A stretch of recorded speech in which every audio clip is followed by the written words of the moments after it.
হাওরের জেলা হিসেবে খ্যাত সুনামগঞ্জের 4টি সংসদীয় আসন সুনামগঞ্জ সদর ও বিশ্বম্ভরপুর উপজেলা নিয়ে গঠিত। সুরমা নদীর তীরে অবস্থিত এই অঞ্চলের মানুষ মূলত কৃষি, মৎস্য ও বালু পাথরের কাজের সঙ্গে যুক্ত। আসন্ন জাতীয় সংসদ নির্বাচনকে সামনে রেখে এই আসনের প্রার্থীরা উন্নয়ন ও জনগণের কল্যাণকে কেন্দ্র করে নির্বাচনী প্রচারণায় ব্যস্ত সময় পার করছেন। এ আসনে মোট ভোটার রয়েছেন 3,63,923 জন। এর মধ্যে নারী ভোটার 1,79,448 জন, পুরুষ ভোটার 1,84,462 এবং হিজড়া ভোটার রয়েছে 13 জন।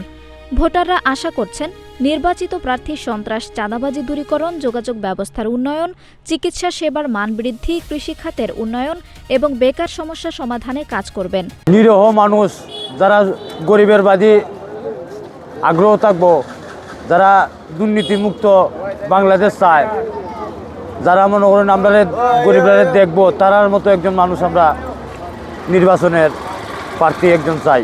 ন্যায্য যে পাওনা সুনামগঞ্জ আমরা সেগুলো পাচ্ছি না, তার একটিমাত্র কারণ আমরা সৎ, যোগ্য এবং দেশপ্রেমিক কোনো দায়িত্বশীল পাচ্ছি না। আমরা যাদেরকে এমপি হিসাবে নির্বাচন করছি তারা শুধু নিজের আগ গোছানোর জন্য করতেছেন, তারা সমাজের জন্য কিছু করতেছেন না, দেশের জন্য কিছু করতেছেন না। জনগণের ম্যান্ডেট নিয়ে তারা নির্বাচিত হন, কিন্তু জনের কথা ভুলে যান।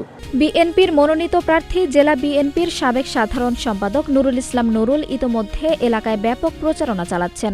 জীবন অবাক না করলে কে করবে? 28% মিল্ক ফ্যাটের অবাক করার সাথে ফ্রেশ মিল্ক পাউডার। জীবন অবাক করুক প্রতিদিন।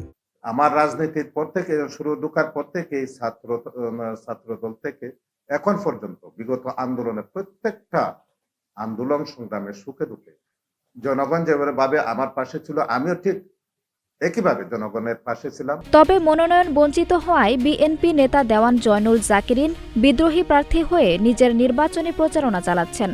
দীর্ঘ 17 বছর পর এই জাতি একটা সঠিক নির্বাচনের আশা করছে।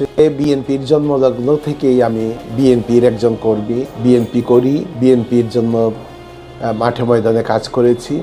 এছাড়া জামায়াতে ইসলামী থেকে মনোনয়ন পেয়েছেন শামসুদ্দিন আহমেদ এবং গণ অধিকার পরিষদের প্রার্থী শওকত ওসমান চৌধুরী তিমন।